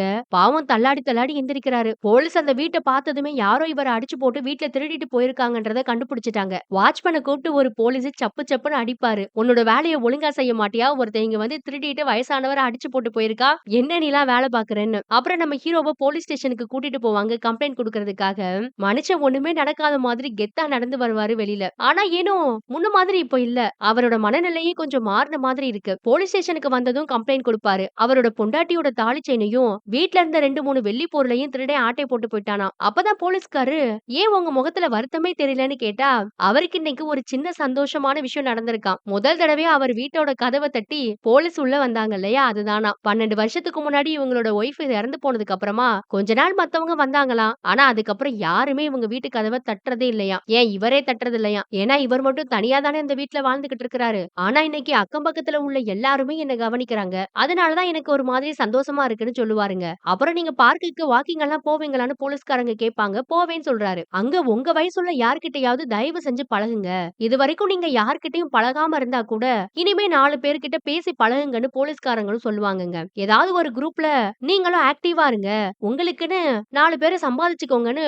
போலீஸ்காரி எடுத்து சொல்லுவாரு நம்ம ஹீரோ கிட்ட. ஏன்னா அப்பதான் உங்களுக்கும் கொஞ்சம் மைண்டுக்கு ரிலாக்ஸா இருக்கும், இந்த மாதிரி பிரச்சனை எல்லாம் உங்களுக்கு வராதுன்றாங்க. போலீஸ்காரர் சொல்றது சரின்னு தான் நம்ம ஹீரோவுக்கும் படுது போல. அப்புறம் மறுநாள்ல இருந்து பார்க்குக்கு வாக்கிங் போகும்போது ஒவ்வொருத்தர்கிட்டயா போய் பேச முயற்சி பண்ணுவாரு. ஆனா எதுவுமே ஒர்க் அவுட் ஆகல. யாரோடையுமே இவருக்கு பேச ஆரம்பிச்சாலும் அந்த அளவுக்கு ஒத்து போகல. எல்லாம் ஒரு மாதிரி பிரச்சனையா தான் போய் முடியுது. இவருக்கும் இப்ப யார்கிட்டயாவது பேசி பழகணும்னு ஆசை வந்துருச்சு மனசுக்குள்ள. அப்போதான் அந்த பக்கமா அந்த பஞ்சாபி அம்மா கிராஸ் பண்ணி போவாங்க. போறவங்க கர்ச்சீஃப கீழ விட்டுருவாங்க. இவர் எதிர்ச்சியா எடுத்து கொடுப்பாரு. ஆனா ஏனோ தெரியல அவங்க கிட்ட பேசி பழகணும்னு இவருக்கு ஒரு ஆசை. பேசலான்னு போனா பார்க்ல எல்லாரும் ஆளாளுக்கு ஒரு பக்கம் எக்ஸசைஸ் பண்ணிட்டு இருப்பாங்க. லாஃபிங் தெரப்பி எல்லாம் கூட பண்ணிட்டு இருப்பாங்க. ஆனா நம்ம பஞ்சாபி அம்மா இருக்காங்களே, அவங்க உட்கார்ந்து அழுதுகிட்டு இருப்பாங்க. அதையே நம்ம ஹீரோவும் பாத்துக்கிட்டு இருக்காரு. முடிவு பண்ணிட்டாரு இவங்க கூட எப்படியாவது ஃப்ரெண்ட் ஆயிடணும்னு. இன்னொரு பக்கம் பார்த்தா டெய்லர் பையன் நல்லபடியா அந்த ஆர்டரை முடிச்சு கொடுத்துட்டான் டான்சர் அம்மாவுக்கு. அவங்களும் பேசினபடி 2 லட்சத்தை கொடுத்துட்டு ட்ரெஸ் எல்லாம் வாங்கிப்பாங்க. அதுக்கடுத்து ஒரு பெரிய ஆர்டர் இருக்குடா, பண்றியான்னு கேக்குறாங்க. அந்த ஆர்டரோட மதிப்பு 8 லட்சமா. இத கேட்டதும் அவனுக்கு பெரிய ஷாக்கு தான். முடியும்னா சொல்லு, இல்லனா வேற யார்கிட்டயாவது குடுக்குறேன்னு அந்த அம்மா சொல்றாங்க. இவனும் ஓகே, இன்னும் கொஞ்சம் மிஷினை வாங்கி 2-3 டெய்லரை வேலைக்கு வச்சா சீக்கிரமே முடிச்சு கொடுத்துருவேன்றான். அவங்க அதுக்காக 1 லட்சம் ரூபாய் அட்வான்ஸ் கொடுக்குறாங்க. அவனுக்கு ரொம்ப சந்தோஷமா இருக்கும். ஆனா இத போய் அண்ணன் கிட்ட சொன்னா அண்ணனுக்கு ஒரே பயம். இத பாருடா, அட்வான்ஸா 1 லட்சம் தான் கொடுத்துருக்காங்க, இதுக்கு மேல நீ அந்த ஆர்டர் ஆர்டர முடிச்சு குடுக்கணும்னா 7,00,000 ரூபாய் செலவு பண்ணணும். கடையோட ரெண்ட் வேற இருக்கு. எல்லாத்தையும் முடிச்சு குடுத்ததுக்கு அப்புறம் பணத்த குடுக்காம அந்த அம்மா டாட்டா காட்டிருச்சுன்னா என்னடா பண்ணுவ? எனக்கு என்னமோ சரியா தோணலன்றாரு அண்ணே. ஆனா அந்த டெய்லர் பையன் அவங்க அப்படிலாம் பண்ண மாட்டாங்க. எனக்கு அவங்க மேல நம்பிக்கை இருக்கு. அவங்க நேர்மையானவங்க தான்னு சொல்றான். அந்த அம்மா ஏமாத்த மாட்டாங்கன்னு இந்த டெய்லர் பையனுக்கு அவங்க மேல அவ்ளோ நம்பிக்கை இருக்கு. அப்புறம் அடுத்த ஆர்டர முடிக்கிறதுக்காக மிஷின் நெறைய தேவைப்படுறதுனால ஒரு தையல் மிஷின வாங்குறதுக்காக கடைக்கு போய் அதையும் வாங்கிடுவான். வாங்கிட்டு நேரா ஒரு ஜூஸ குடிக்கலான்னு தெரு ஓரமா ஒரு கடையில வந்து உட்கார்ந்தா, அங்க ஒரு பொண்ணு கையில ஒரு குழந்தைய வச்சுக்கிட்டு சிக்னல்ல நின்னு பிச்சை எடுத்துக்கிட்டு இருப்பா. ஏனோ அந்த பொண்ண பார்த்ததும் இவனுக்கு ரொம்ப ஒரு மாதிரி இருக்கும். அதனால இவன் வாங்குன ஜூஸ குடிக்காம அந்த பொண்ணுக்கு குடுப்பான். அந்த பொண்ணு சரியான வாயாடி போல. இவன் கிட்ட நொய் நொய் நொய்ன்னு கேள்வியா கேட்டுக்கிட்டு இருப்பா. இவனும் எல்லாத்துக்கும் பதில் சொல்லுவான். அப்பதான் ஒரு விஷயத்த கவனிக்கிறான். அந்த பொண்ணு நல்ல கலரான பொண்ணுதான். ஆனா உடம்பெல்லாம் ஏதோ கருப்படிச்சு வச்சிருக்கா. ஏன் இந்த பொண்ணு இந்த மாதிரி பண்ணிருக்கான்னு ஒரு குழப்பத்தோடயே அவளையே பாத்துக்கிட்டு இருப்பான். அவளையே பாத்துட்டு இருந்ததுல இவன் வாங்கிட்டு வந்து வச்சிருந்தானே ஒரு தையல் மிஷின், அது பாக்ஸோட காணாம போயிடுச்சுங்க. ஏடா இது பக்கத்துல வச்சு இந்த மிஷினை காணோமேன்னு நீங்க பாத்தீங்களா நீங்க பாத்தீங்களான்னு ஒவ்வொருத்தரையா கேட்டுக்கிட்டு அங்கிட்டு இங்கிட்டு ஓடி ஓடி போய் தேடிக்கிட்டு இருப்பான் பாவம். இதையெல்லாம் அந்த பொண்ணு பாத்துட்டு பக்கத்துல நின்னுட்டு இருக்க வேற ஒரு பொண்ணு கிட்ட போய் கேப்பா அந்த தையல் மிஷின் எங்கன்னு. அதுக்கு அந்த பொண்ணு நம்மாலதான் ஆட்டைய போட்டு போனான்னு சொல்லுது. இவன் ஜூஸ் வாங்கி கொடுத்தான் இல்லையா, அந்த நன்றிக்காக அந்த பொண்ணு போனை போட்டு உடனே அந்த பாக்ஸ கொண்டு வாடான்னு சொல்லும். கத்திக்கிட்டு கிடக்குற இவனையும் கைய புடிச்சு தர தரன்னு இழுத்துட்டு போகுது. ஆனா அந்த பொண்ணு எங்க கூட்டிட்டு போகுது எதுக்காக கூட்டிட்டு போகுதுன்னு பையனுக்கு தெரியாது. ஆனாலும் அந்த பொண்ணு பின்னாடியே போய்கிட்டு இருக்கிறான். பார்த்தா ஒரு இடத்துல வச்சு அந்த பாக்ஸ கொண்டு வந்து அந்த பக்கம் குடுக்க சொல்லுவா. திருடினவனுக்கு ஒரே பயம் இவன் அடிச்சு போட்டுருவானுன்னு. அதனால பாதி வழியிலேயே பாக்ஸ வச்சுட்டு ஓடிடுவான். இவனும் பாக்ஸ பார்த்துட்டு ஆவலோட அத போய் எடுப்பான். திரும்பி பார்த்தா பொண்ணை காணோம். பக்கத்துல தேடி பாப்பான். ஆனா அவனால கண்டுபிடிக்க முடியல அந்த பொண்ண. ஆனா மறுநாள் தேடி பார்க்கும்போது அவன் கண்ணுல அந்த பொண்ணு தற்செயலா சிக்கிடுவா. அந்த பொண்ணு ஹெல்ப் பண்ணதுனால வாயன் உனக்கு சாப்பிட ஏதாவது வாங்கி தரேன்னு கேக்குறான். அவளுக்கு ரொம்ப சந்தோஷம். உடனே வேக வேகமா ஓடி போய் முகத்துல கருப்படிச்சு வச்சிருப்பால அதெல்லாத்தையும் நல்லா கழுவிட்டு நல்லா ட்ரெஸ் பண்ணிட்டு வருவா. ஒரு நல்ல ஹோட்டலுக்கு கூட்டிட்டு போய் சாப்பாடெல்லாம் வாங்கி கொடுப்பான். இந்த பொண்ணுக்குன்னு யாருமே கிடையாது. அன்னைக்கு சிக்னல்ல இவ கையில வச்சு பிச்சை எடுத்துட்டு இருந்தால அந்த குழந்தை கூட இவளோடது கிடையாது, வேற ஒருத்தவங்களோட தான். வயித்து பழப்புக்காக இந்த வேலைய பாத்துக்கிட்டு இருக்கா. இவ கூட இவள மாதிரி நிறைய பொண்ணுங்க பசங்க இருப்பாங்க. அவங்களுக்கும் யாருமே கிடையாது. எல்லாரும் ஒரு இடத்துல ஒன்னாதான் தங்கி இருப்பாங்க. ஆளாளுக்கு கஷ்டத்தை போக்கிக்கிறதுக்காக இஷ்டப்பட்ட வேலையை பண்ணிக்கிட்டு இருப்பாங்க. ஆனா ஏனோ தெரியல நம்ம டெய்லர் பையனுக்கு இந்த பொண்ணை ரொம்பவே பிடிச்சு போச்சுங்க. இவ கஷ்டப்படுற பொண்ணா இருந்தாலும் ஒரு மாதிரி சோகமாலாம் இருக்க மாட்டா. ஃபுல் எனர்ஜியோட ரொம்ப ஜாலியா இருப்பா. அவ வாழ்ற வாழ்க்கைய ரொம்ப என்ஜாய் பண்ணுவா. அப்புறம் அந்த இடத்துல சீனை கட் பண்ணா டெய்லருக்கு ஒருத்தர் கடைய வாடகைக்கு விட்டுருப்பார் இல்லையா, அவருக்கு முழுசா இன்னும் அந்த பைய அட்வான்ஸ் பணத்தை கொடுத்திருக்க மாட்டான். அந்த பணத்தை கேட்டு அவர் வந்து அவனை கண்ணா பின்னான்னு திட்டிட்டு போறாரு. சீக்கிரம் கூட இல்லன்னா ஜாமான் ஜட்டெல்லாம் அள்ளி வெளியே போட்டுருவேன்னு சொல்லிட்டு போறாரு. பாவமா மூஞ்சிய வச்சுட்டு சாரி எல்லாம் கேக்குறான். எப்படா இந்த பணத்தை கொடுக்க போறோம்னு பையன் ஒரு பக்கம் நொந்து போயிட்டு இருப்பான். அந்த நேரத்துலதான் அண்ணனோட பழக்கடை இருக்கு இல்லையா, அந்த பழக்கடைக்கு பழம் வாங்குறதுக்காக நம்ம பஞ்சாபி அம்மா வர்றாங்க. வந்தவங்க பழத்தை வாங்கிட்டு ஏப்பா என்னோட வீட்டுக்கு கொஞ்சம் டோர் டெலிவரி பண்ண முடியுமான்னு கேக்குறாங்க அண்ணன் கிட்ட. நான் இதுக்கு முன்னாடி உங்களை இந்த மார்க்கெட்ல பார்த்தது இல்லையேன்னு அண்ணன் சொல்லும் போது என் பிள்ளைங்க எல்லாம் வெளிநாட்டுல இருக்காங்கப்பா, நானும் இப்பதான் கனடால இருந்து வந்தேன், கொஞ்சம் போன் பண்ணா வீட்டுக்கே பழத்தை எல்லாம் கொடுத்து விட முடியுமா, என்னால வந்து வாங்க முடியாது வயசான காலத்துலன்னு அவங்க சொல்லுவாங்க. அட்ரஸ் எல்லாம் கூட சொல்லிட்டு போறாங்க. அண்ணனும் ஓகே சொல்றாரு. ஆனா அட்ரஸ் அவரு சரியா நோட் பண்ணல. ஆனா தம்பி கரெக்டா நோட் பண்ணிக்கிட்டான். ஏன்னா பிள்ளைங்க எல்லாம் வெளிநாட்டுல இருக்காங்க, நான் தனியா இருக்கேன்னு அவங்க சொன்னாங்க இல்லையா, அது அவனுக்கு ரொம்ப சாதகமா போச்சு. பண தேவை இருக்கிறதுனால அடுத்து நம்ம பஞ்சாபி அம்மாவை அவன் குறி வச்சுட்டான் போல. அப்பதான் நமக்கு இன்னொரு விஷயத்தை காட்டுறாங்க. பஞ்சாபி அம்மா போற வார இடத்துல எல்லாம் நம்ம ஹீரோ அவங்கள ஃபாலோ பண்ணிட்டே இருக்கிறாரு. அப்படிதான் ஒரு நாள் நம்ம பஞ்சாபி அம்மா ஒரு பிரார்த்தனை கூட்டத்துக்கு போயிருப்பாங்க. அங்க ஏற்கனவே இவங்களுக்கு நல்லா தெரிஞ்ச 2-3 பேர் வந்திருப்பாங்க. அவங்க கிட்ட போய் பேசலான்னு பார்த்தா இவங்க கிட்ட நல்லாதான் இனிக்க இனிக்க பேசுறாங்க. ஆனா இவங்க போனதுக்கு அப்புறமா நம்ம பஞ்சாபி அம்மாவை போட்டு கழுவி கழுவி ஊத்துறாங்க. கனடால பஞ்சாபி அம்மாவோட மகனும் மருமகளும் வேலைக்கு போறாங்களா, அவங்களுக்கு ஒரு குழந்தை இருக்கான். அந்த குழந்தைய பாத்துக்கிறதுக்கு ஒரு வேலைக்காரி மாதிரிதான் மருமக நம்ம பஞ்சாபி அம்மாவை நடத்துனாங்களாமா. மருமகளுக்கும் மாமியாருக்கும் ஒத்து போகாது போல. அதையெல்லாம் பத்தி பேசிட்டு இருக்காங்க. நம்ம ஏதாவது பார்ட்டி எல்லாம் நடத்தினா இந்த பஞ்சாபி அம்மாவை கூப்பிடவே கூடாது, அப்புறம் இவ சோகமா அழுதுகிட்டு அவ கதைய சொன்னா என்னாலலாம் அதை கேட்க முடியாதுன்னு கண்ணா பின்னான்னு பேசிட்டு இருப்பாங்க. இவங்க இப்படி பேசுறது நம்ம பஞ்சாபி அம்மாவும் இவங்களுக்கு தெரியாம கேட்டுக்கிட்டு இருக்காங்க. இதெல்லாம் அவங்களுக்கு ரொம்ப வேதனையா இருக்கும். தனியா இருக்கிறது ஒரு கொடுமைன்னா நம்மள பத்தி மத்தவங்க இப்படி பேசுறது இன்னொரு கொடுமை இல்லையா, அதையே நினைச்சுக்கிட்டு பாவம் வீட்டுக்கு வருவாங்க. அப்பயும் நம்ம ஹீரோ இவங்கள ஃபாலோ பண்ணிட்டு தான் இருக்கிறாரு. இவர் இப்படி வீடு வரைக்கும் ஃபாலோ பண்ணிட்டு வரது, அவங்க வீட்டையே நோட்ட விடுறது எல்லாத்தையும் அவங்களோட அபார்ட்மெண்ட் வாட்ச்மேனும் நோட் பண்றான். இதுல முக்கியமான விஷயமே பஞ்சாபி அம்மா போற வார இடத்துல எல்லாம் டெய்லர் பையனும் அவங்கள பின்தொடர்ந்தே வரான். ஒருவேளை டெய்லர் பையன் அவங்கள பின்தொடர்ந்து வர்றதான் நம்ம ஹீரோவும் கண்காணிக்கிறாரா என்னன்னு தெரியல. ஆனா அந்த டெய்லர் பையன் நம்ம ஹீரோவை பாக்கலங்க. இப்படியே கிட்டத்தட்ட 10 நாள் ஓடி போகுது. அப்ப பஞ்சாபி அம்மா வீட்டுக்கு வெளியில ஏதோ ஆட்டம் பாட்டம் கொண்டாட்டமா ஒரு ஃபங்க்ஷன் நடந்துகிட்டு இருக்கு. ஒரே சத்தம். அவங்க கடைக்கு போயிட்டு பொருள் எல்லாம் வாங்கிட்டு வீட்டுக்கு வீட்டுக்கு வருவாங்க. வந்து டயர்டா இருக்கேன்னு ரூமு கதவ தொறந்தா, நம்ம டெய்லர் பையன் முகத்துல பெயிண்ட் எல்லாம் அப்பிக்கிட்டு பீரோவ தொறந்து ஆட்டைய போட்டுக்கிட்டு இருக்கிறான். அவங்களுக்கு ஒரே ஷாக்கு. திருடன் திருடன்னு கத்துவாங்க. ஆனா அவங்க வீட்டுக்கு கீழ மேல சத்தம்லாம் கேட்கறதுனால யாருக்குமே இவங்க கத்துனது கேட்கலங்க. இந்த அம்மா வீட்ல இல்லாதப்போ திருடிட்டு ஓடிடலான்னு டெய்லர் நினைச்சிருப்பான் போல. ஆனா இவங்க வந்தத பார்த்ததும் அவனுக்கும் ஷாக்கு. அவன் கொஞ்சம் நல்லவன் தான் இல்லையா? அதனால எப்படி இவங்கள அடிக்கிறது? அதனால வேற வழி இல்லாம பெட்ல தள்ளி விட்டு பெட்ட அவங்க மேல உருட்டி விட்டு பால்கனி வழியா தப்பிச்சு ஓடிருவான். அவங்களும் கத்துவாங்க. திருடன் திருடன் ஓடுறான் ஓடுறான் புடிங்கின்னு. ஆனா யாரு காதுலயும் விழாது. டெய்லர் சேஃபா தப்பிச்சு போயிட்டான். அப்புறம் கொஞ்ச நேரம் கழிச்சு தான் எல்லாத்துக்கும் இவங்க வீட்ல திருட்டு நடந்திருக்கதே தெரியுது. இதுல இன்னொரு முக்கியமான விஷயம் என்னன்னா, நம்ம ஹீரோவும் அப்ப இவங்க வீட்டுக்கு கீழ தான் நின்னுட்டு இருந்திருப்பாரு. அவர் அந்த டெய்லர் பையன பின்தொடர்ந்து வரல போல இத்தன நாளா. இவங்கள மட்டும் தான் பார்த்திருக்கிறாரு போல. போலீஸும் வந்து விசாரிக்கிறாங்க. இதுல அந்த அபார்ட்மெண்ட் வாட்ச்மேன் 10 நாளா இவங்கள நம்ம ஹீரோ பின்தொடர்ந்து வந்துகிட்டே இருந்தாரு இல்லையா வீடு வரைக்கும், அத போட்டு குடுத்துட்டான். அப்புறம் போலீஸ் ஸ்டேஷனுக்கு போய் கம்ப்ளைண்ட் குடுத்தா, நம்ம ஹீரோவையும் கூட்டிட்டு வந்துட்டாங்க. எதுக்குயா 10 நாளா இந்த அம்மா வீட்டையே நோட்ட விட்டுட்டு இருந்தேன்னு இன்ஸ்பெக்டரும் கூப்பிட்டு கேக்குறாருங்க ஹீரோ கிட்ட. அப்பதான் அவரு ஒரு உண்மைய சொல்லுவாரு. அவர் சர்வே எடுத்தாராமா. தன்ன மாதிரி யாரெல்லாம் தனியா இருக்காங்க, யாரோடையுமே பழக்கவழக்கத்தை ஏற்படுத்திக்காம தனியா வாழ்ற வயசானவங்கள கணக்கெடுத்துக்கிட்டு இருந்தாராம். இதுக்கப்புறமா இவருக்கு நடந்த மாதிரி யார் யார் வீட்ல எல்லாம் திருட்டு நடக்க போகுதுன்னு ஒரு சர்வே எடுத்துக்கிட்டு இருந்தேன்னு சொல்லுவாரு. எனக்கு அப்பவே தோணுச்சு சார், இந்த அம்மா வீட்ல கண்டிப்பா யாராவது திருட போறாங்கன்னு. அவங்க கிட்ட பேசி ஃப்ரெண்ட் ஆயி அவங்கள அலர்ட் பண்ணலாம்னு நினைச்சேன். ஆனா அதுக்குள்ள எந்த பாவியும் திருடிட்டு போயிட்டு அவங்க வீட்லன்னு சொல்லிட்டு இருக்காரு. இத கேட்டதும் இன்ஸ்பெக்டருக்கு ஒரே சிரிப்பா இருக்கும். ஆனா இவர் 10 நாளா பஞ்சாபி அம்மா வீட்டையே நோட்ட விட்டதை கேட்டதும் அவங்களுக்கு ஷாக்கு. இவர ஒரு சைக்கோன்னு அவங்க நினைச்சுக்கிட்டாங்க. அப்புறம் மறுநாள் 2 பேரையுமே ஒரு 4, 5 திருடங்கள புடிச்சு வச்சிருக்கோம், வந்து அடையாளம் காட்டுங்கன்னு போலீஸ் ஸ்டேஷனுக்கு கூப்பிட்டு விட்டுருப்பாங்க. அங்க ஏற்கனவே பஞ்சாபி அம்மா உள்ள இருக்காங்க. அடுத்துதான் நம்ம ஹீரோ போவாரு. இவர பார்த்ததும் அவங்க பயந்து கத்த ஆரம்பிச்சிருவாங்க.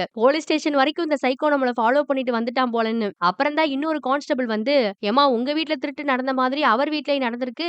அதனால தான் அவரும் அடையாளம் காட்ட வந்திருக்காருன்னு சொல்லுவாரு. அப்புறம் தான் இவங்களுக்கு அப்பாடான்னு இருக்கும். அப்புறம் ஒரு முகமுடிய போட்டுட்டு அடையாளம் காட்ட சொல்லுவாங்க. ஆனா வந்தவங்க யாருமே இவங்க வீட்ல திருடல. அதனால நோன்னு 2 பேரும் சொல்லிட்டாங்க. அப்புறம் போலீஸ் ஸ்டேஷன்ல இருந்து போகும்போது தான் பஞ்சாபி அம்மா இவர்கிட்ட வாண்டடா வந்து இன்ட்ரோடியூஸ் ஆகுறாங்க. உங்கள தப்பா நினைச்சிட்டேன் சாரி எல்லாம் சொல்றாங்க. இவ்ளோ நாள் தனிமையிலே இருந்த இவங்க 2 பேரும் இப்ப பார்க்ல வாக்கிங் போகும்போது நல்லா பேசி ஃப்ரெண்ட்ஸ் ஆயிட்டாங்க. ரொம்ப நாளைக்கு அப்புறம் நம்ம ஹீரோ நல்லா சிரிச்சு பேசுவாரு இவங்க கிட்ட. 12 வருஷமா யார்கிட்ட இந்த மாதிரி நான் பேசினதே இல்லைன்னு சொல்றாரு. 2 பேருக்குள்ளயும் நல்ல ஒரு நட்பு உருவாயிடுச்சுன்னு சொல்லலாம். இன்னொரு பக்கம் நம்ம டெய்லர் பையன் இருக்கான் இல்லையா, அவன் லவ் பண்ற பொண்ணுக்கு ஆசையா ஒரு ட்ரெஸ்ஸ தச்சு எடுத்துட்டு வந்து கொடுப்பான். அவ அந்த நேரத்துல சிக்னல்ல அவளோட வேலையை தான் பாத்துக்கிட்டு இருப்பா. இவனை பார்த்ததும் அவளுக்கும் ரொம்ப சந்தோஷமா இருக்கு. அந்த பொண்ணுக்கு இவனை ரொம்ப பிடிச்சிருக்கு போல. இந்த ட்ரெஸ்ஸ போட்டுக்கிட்டு வா, நம்ம ஒரு நாள் சினிமாவுக்கு போகலான்னு டெய்லர் கூப்பிடுவான். அந்த பொண்ணு ரொம்ப சந்தோஷமா கண்டிப்பா வருவேன்னு சொல்லிட்டு துள்ளி குளிச்சிட்டு ஓடுறா. 2 பேருக்குமே ஒருத்தர் ஒருத்தர் நல்லா புடிச்சு போச்சு போல. இன்னொரு பக்கம் பார்த்தா நம்ம ஹீரோவும் பஞ்சாபி அம்மாவும் இருக்காங்க இல்லையா,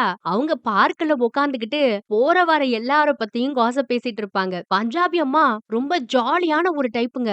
எல்லா டாபிக்க பத்தியும் பேசுவாங்க. அவங்க பேசுறது பழகுற விதம் எல்லாமே நம்ம ஹீரோவுக்கு பிடிச்சிருக்கு. 2 பேருக்கும் நடுவுல ஒரு நல்ல நட்பு உருவாயிடும். நிறைய இடத்துக்கு போவாங்க, பீச்சுக்கு போவாங்க, பார்க்ல எப்பவும் ஒன்னாவே எதையாவது பேசிட்டு சிரிச்சிட்டே இருப்பாங்க. அப்போ ஒரு நாள் நம்ம ஹீரோ கேட்பாரு, எப்படி உங்களால மட்டும் இப்படி பேசி சிரிக்க முடியுது? எனக்கெல்லாம் இந்த தனிமையான வாழ்க்கைய வாழவே பிடிக்கல. ஏன்டா உடம்ப இப்படி ஆரோக்கியமா வச்சிருந்தோன்னு எனக்கே என் மேல எரிச்சலா இருக்குன்றாரு. சாவு வராதான்னு ஓப்பனாவே சொல்றாரு. அதுக்கு பஞ்சாபி அம்மா சொல்லுவாங்க, இத்தனை நாள் நம்ம வாழ்க்கைய வாழ்ந்தோம், இனிமே நமக்காக இந்த வாழ்க்கைய வாழுவோமேன்னு நினைங்களேன். ஏன் இப்படி ரொம்ப போரிங்காவே எப்பவும் பேசுறீங்கம்பாங்க. ஏன்னா அவங்க சொன்னது அவருக்கு ரொம்பவே பிடிச்சு போயிரும். சரின்னு எல்லா கவலையும் மறந்துட்டு இனிமே வாழ்க்கைய நல்ல ஜாலியா புடிச்ச மாதிரி வாழலாம்னு முடிவு பண்ணிட்டாரு. இன்னொரு பக்கம் நம்ம டெய்லரும் அவனோட காதலியும் சேர்ந்து படத்துக்கு போவாங்கங்க. நல்ல ஜாலியா படம் பாப்பாங்க. படம் முடிஞ்சதுக்கு அப்புறமா பீச்சுக்கு போவாங்க. அப்பதான் அந்த பொண்ணு அவளோட கதையெல்லாம் சொல்லுவா. ஏற்கனவே ஒரு பையனை காதலிச்சாலாம். ஆனா அவன் இவளை விட்டுட்டு துபாய்க்கு ஓடி போயிட்டானா. ஒரு குழந்தைய வேற குடுத்துட்டு போயிட்டானா. ஆனா எனக்கு இந்த குழந்தை பெத்துக்கிறதுலாம் விருப்பம் இல்ல, அதனால நான் அபார்ஷன் பண்ணிட்டேன்றா. அது மட்டும் இல்லாம இவ கூட யாருமே இல்லாத இன்னும் நிறைய பொண்ணுங்க தங்கியிருப்பாங்க இல்லையா, அவங்க எல்லாம் சில தப்பான தொழிலை எல்லாம் பண்ணுவாங்க. ஆனா இது வரைக்கும் அவ அந்த தொழிலுக்குள்ள போகலன்னு சொல்றா. போக விருப்பம் இல்லைன்னு சொல்றா. டெய்லர் பையனும் அவன் பண்ற திருட்டு வேலையை தவிர்த்து அவனை பத்தின மத்த எல்லா விஷயத்தையும் சொல்லுவான். 2 பேருக்கும் ஒருத்தர் ஒருத்தர் நல்லா புடிச்சு போயிருந்தாலும் வெளிப்படையா இன்னும் ப்ரப்போஸ் பண்ணிக்கல. அப்புறம் நைட் எல்லாம் ஜாலியா 2 பேரும் ஊர் சுத்துவாங்க. இன்னொரு பக்கம் ஹீரோவுக்கும் பஞ்சாபி அம்மாவுக்கும் கூட லைஃப் ரொம்ப ஜாலியா போயிட்டு இருக்கும். ஹீரோ இப்போ வாட்ச்மேன் கூட எல்லாம் சேர்ந்து நல்லா பழக ஆரம்பிச்சிட்டாரு. இன்னொரு பக்கம் டெய்லர் பையனும் பஞ்சாபி அம்மா வீட்டுல திருநாள்லயா அந்த பணத்தை வச்சு துணியை வாங்கி அந்த ஆர்டரை முடிச்சு கொடுக்கறதுக்காக தச்சுக்கிட்டு இருக்கான். எல்லாம் இப்படி நல்லா போயிட்டு இருக்கும் போது ஒரு நாள் அவன் தங்கி இருக்க இடத்துக்கே காதலிய கூட்டிட்டு வருவாங்க. அப்போதான் அந்த இடத்துல இவன் ஹீரோவோட வீட்டுல திருடும் போது அவரோட ஒய்ஃபோட தாலி செயின் ஆட்டை போட்டிருப்பான் இல்லையா, அத அவ பாத்துருவா. இது என்னதுன்னு கேட்டா, எங்க அம்மாவோடதுன்னு பொய் சொல்றான். உனக்கு பிடிச்சிருந்தா நீயே போட்டுக்கோன்னு வேற சொல்றான். தாலிய எப்படி அவ டக்குன்னு போட்டுக்க முடியும் கழுத்துல? அதனால முடியாதும்பா.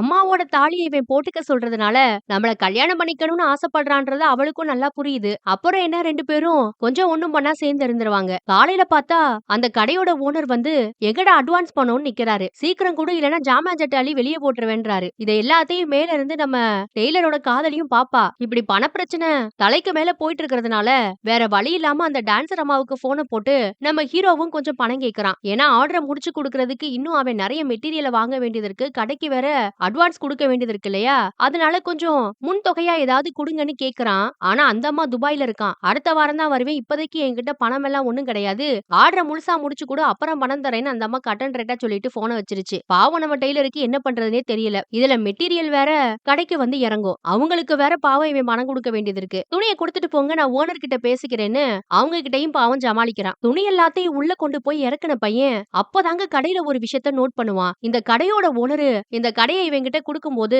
அங்க நிறைய காப்பர் வயர் எல்லாம் வச்சிருப்பாரு இல்லையா, இந்த பொருள் எல்லாம் இங்கே இருக்கட்டும் வேற சொல்லிருப்பாருல, அதெல்லாம் இப்போ ஒன்னத்தையும் காணோம். அதை எல்லாத்தையும் ஒருத்தையும் நோட் பண்றான். அதெல்லாம் எங்க போயிருக்க போகுது, நம்ம டெய்லர் தான் கஷ்டம் தாங்காம அதுல கை வச்சுட்டாரு போல. நைட்டு விஷயம் தெரிஞ்சு கடையோட ஓனர் வந்து நம்ம டெய்லரை போட்டு அடி அடி நடிப்பாரு. அண்ணே வந்து எவ்வளவோ கெஞ்சுறாரு. சொல்ல போனா அவர் இவனோட சொந்த அண்ணன் கிடையாதுங்க.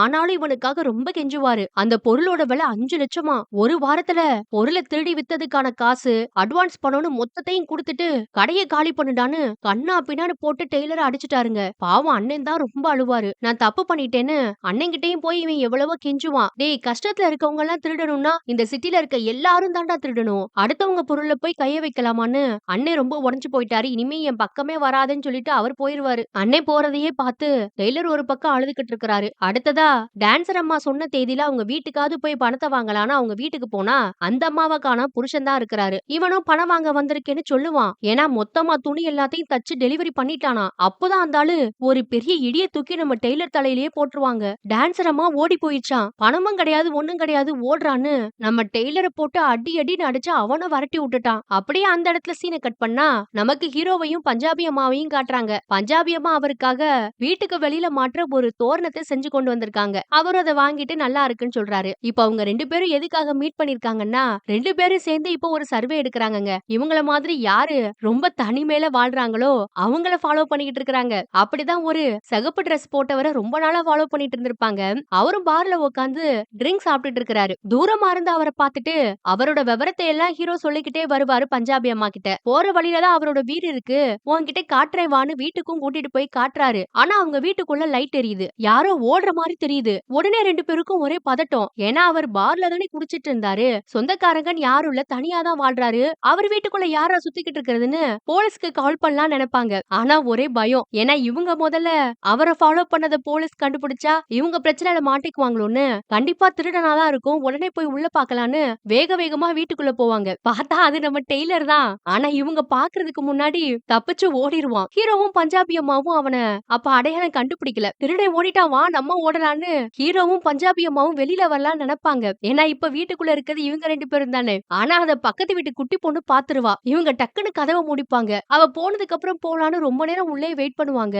அந்த வீட்ல பார்த்தா ரொம்ப காஸ்ட்லியான பொருளா இருக்கு. அதையெல்லாம் அப்புறம் மெய் மறந்து பாத்துட்டு இருப்பாங்க 2 பேரும். இதுக்கு நடுவுல பஞ்சாபி அம்மா வேற அந்த வீட்ல இருந்த ஃப்ரிட்ஜுக்குள்ள நிறைய ட்ரிங்க்ஸ் இருந்திருக்கும், அத கண்டுபிடிச்சு எடுத்துட்டு வருவாங்க. எல்லாம் ரொம்ப காஸ்ட்லியான ட்ரிங்க்ஸ். அத பார்த்ததும் 2 பேருக்கும் ரொம்ப ஜாலியா இருக்கும். எடுத்து கண்ணா பின்னான்னு குடிக்க ஆரம்பிச்சு நல்லா அந்த வீட்ல என்ஜாய் பண்றாங்க. ஆனா அந்த த்ரில் இவங்களுக்கு ரொம்ப பிடிச்சு போச்சு. அப்புறம் யாருக்கும் தெரியாம ஓனர் வர்றதுக்குள்ள வந்துட்டாங்க வெளியில. இவங்க உள்ள போயிட்டு வந்தது தெரியாம தான் ஓனரே இவங்கள கிராஸ் பண்ணி போயிட்டு இருக்காரு வீட்டுக்குள்ள. அடுத்து விடாம இதே மாதிரி யாரெல்லாம் தனியா தங்கி இருக்காங்களோ, யார் வீட்டெல்லாம் ட்ரிங்க்ஸ் இருக்குமோ அந்த மாதிரியான வீடா தேடி தேடி கண்டுபிடிச்சு உள்ள இருக்க ட்ரிங்க்ஸ சாப்பிட்டுட்டு நல்லா என்ஜாய் பண்றாங்க. ஒவ்வொரு வீட்டுக்கும் போகும்போது இதுதான் கடைசி, இனிமே பண்ணக்கூடாதுன்னு வேற 2 பேரும் டிசைட் பண்ணுவாங்க. ஆனா மறுபடியும் மறுபடியும் அந்த விஷயத்த பண்ணிக்கிட்டே தான் இருக்காங்க. இவங்க 2 பேர்கிட்டயும் நல்ல காசு இருக்குதான்னு நினைச்சா வாங்கி சாப்பிடலாம். ஆனாலும் தெரியாம ஒரு வீட்டுக்குள்ள நுழைஞ்சு மத்தவங்களோட சாப்பிடுற அந்த த்ரில்ல 2 பேருமே ரொம்ப என்ஜாய் பண்ணுவாங்க. இப்படிதான் ஒரு நாள் ஒரு வீட்டுக்குள்ள யாரும் இல்லாத நேரமா நுழைஞ்சிருப்பாங்க. இவங்க ஒரு பக்கம் ஃபன் பண்ணிட்டு இருக்கும்போது கரெக்டா நம்ம டெய்லரும் அந்த வீட்டுக்குள்ள ஆட்டை போடுறதுக்காக உள்ள இறங்குவான். நேருக்கு நேரம் நம்ம ஹீரோவும் டெய்லரும் பாத்துப்பாங்க. டெய்லருக்கும் ஷாக்கு, ஹீரோவுக்கும் ஷாக்கு. ஆனா பார்த்ததுமே இவன் தான் தான் வீட்ல திருடினவன்னு ஹீரோவுக்கு தெரிஞ்சிரும். டெய்லருக்கும் கரெக்ட்டா ஹீரோவ அடையாளம் தெரியுது. "டேய் நீ தானே திருடன். இரு உடனே போலீஸ்க்கு ஃபோன போடுறேன்னு" அவர் ஃபோன் பண்ண போவாரு. ஆனா அதுக்குள்ள திருடன், "யோவ்! உன் வீடு இது இல்லையே.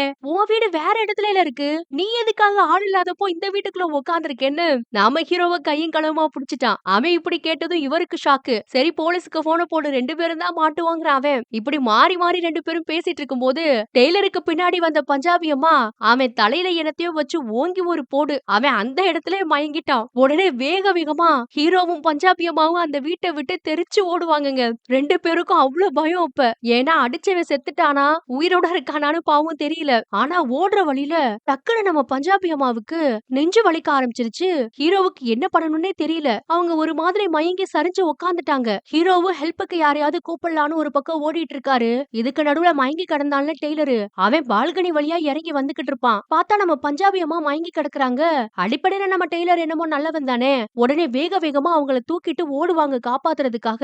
அவன் ஓடி வரத பார்த்து ஹீரோவே அப்படியே ஷாக் ஆகி நிக்கிறாரு. அப்புறம் 2 பேரும் சேர்ந்து தான் அந்த அம்மாவ ஹாஸ்பிடல்ல கொண்டு போய் அட்மிட் பண்ணுவாங்க. அப்புறமா தான் அவன் தலையில பட்ட காயத்துக்கு ட்ரீட்மெண்ட் பண்றதுக்காக அவன் ஒரு பக்கம் கவர்மெண்ட் ஹாஸ்பிடலுக்கு போவான். இதுக்கு நடுவுல பார்த்தா இத்தனை நாள் டெய்லரை லவ் பண்ணிக்கிட்டு இருந்தால காதலி. அவ தப்பான தொழிலுக்கு இது வரைக்கும் போனதில்ல.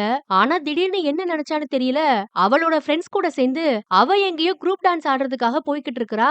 ஒரு இடத்துக்கு போய் பணக்காரங்க முன்னாடி டான்ஸ் எல்லாம் வேற ஆடிட்டு இருக்கறா. இவன் ஏன் இப்படி மாறி போனான்னு தெரியல. இன்னொரு பக்கம் பார்த்தா டெய்லரு பஞ்சாபி அம்மாவுக்கு என்ன ஆச்சோ ஏதாச்சோன்னு அவங்கள பாக்கலான்னு அவங்க அட்மிட் ஆயிருக்க ஹாஸ்பிடலுக்கு வருவான். ஆனா அவனை யாருமே பார்க்க விடல. அங்க இருந்து வாட்ச்மேன் துரத்தி விட்டுருவாரு. ஆனா இவன் பார்க்க வந்ததை நம்ம ஹீரோ பாவம் கவனிக்கலங்க. அப்பதான் அவங்க கண்ணு முழிச்சிட்டாங்கன்னு உள்ள கூப்பிடவும் அவர் அவங்கள பார்க்க போயிட்டாரு. அவங்க நல்லாதான் இருக்காங்க, உயிர் பொழைச்சிட்டாங்க.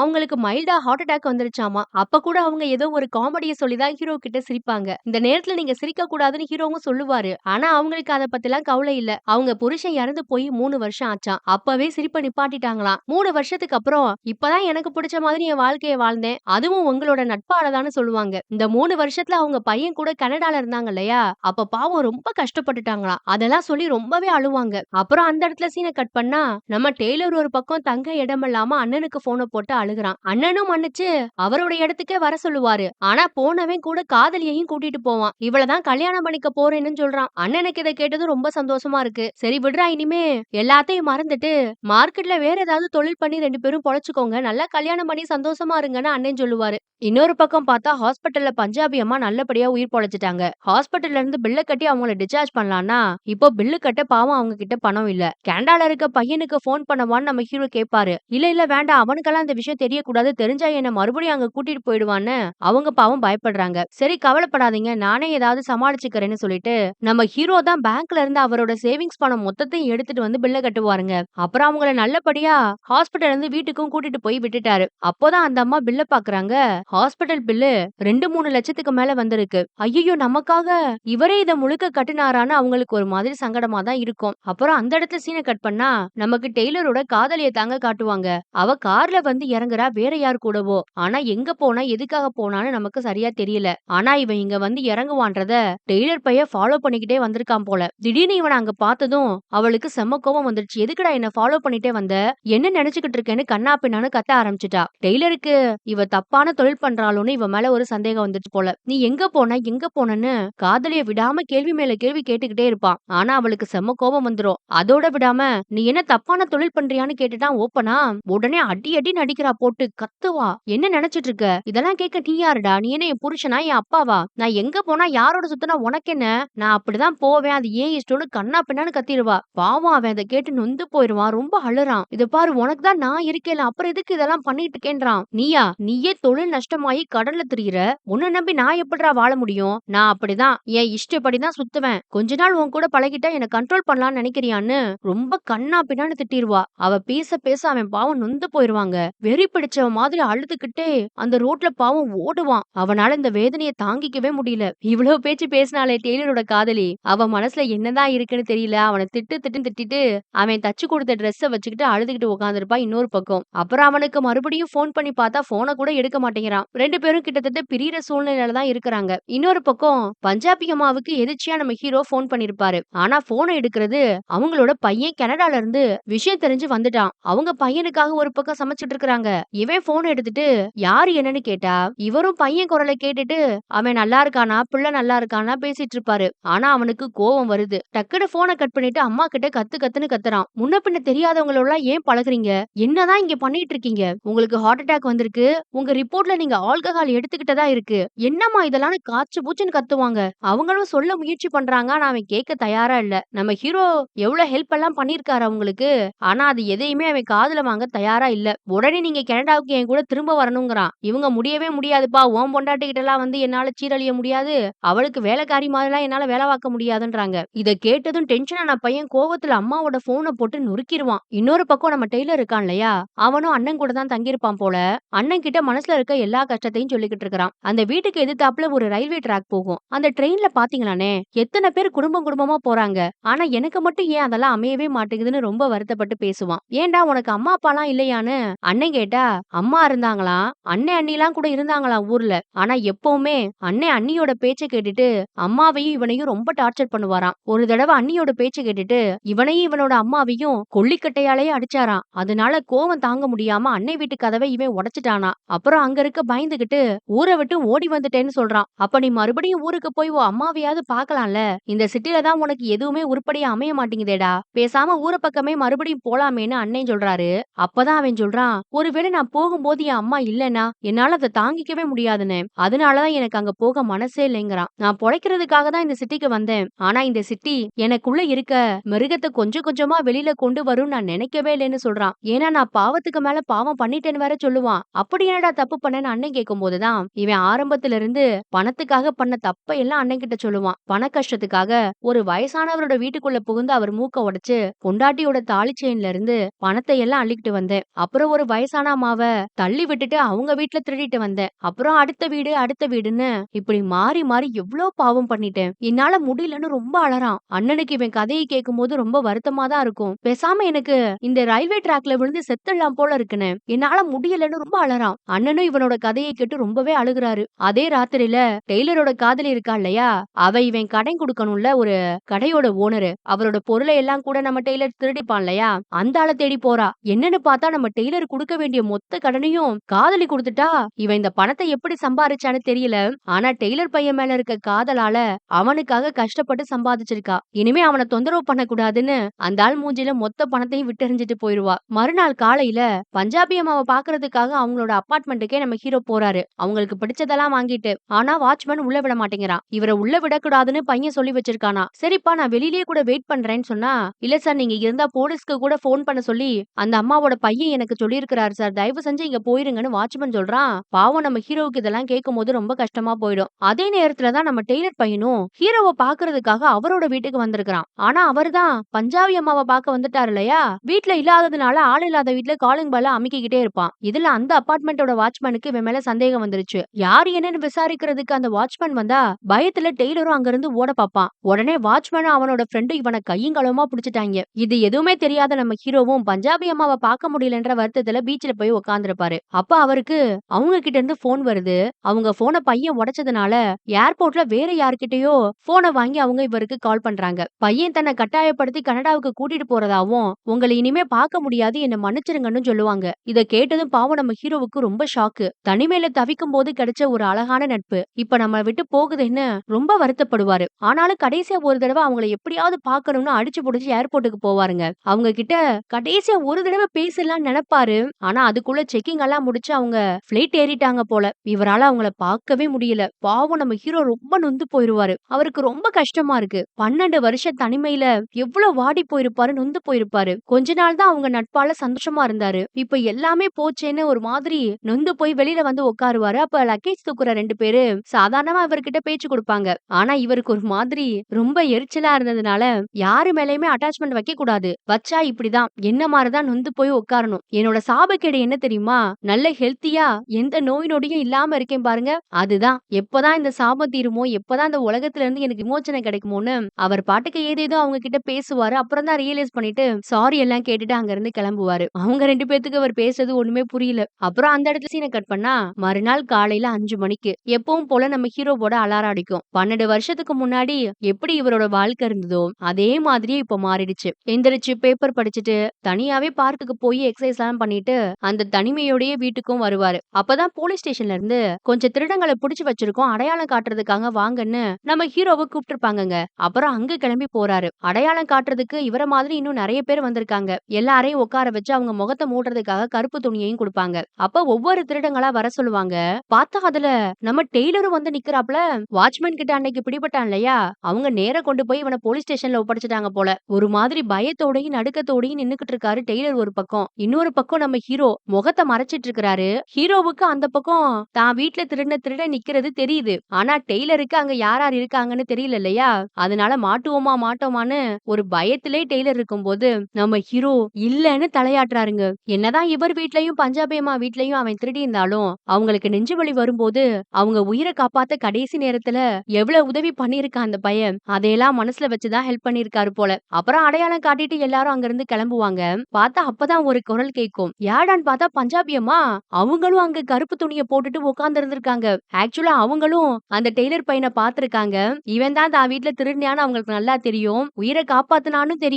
அவங்களும் நம்ம ஹீரோ மாதிரியே இல்லைன்னு தலையாட்டி இருக்கிறாங்க.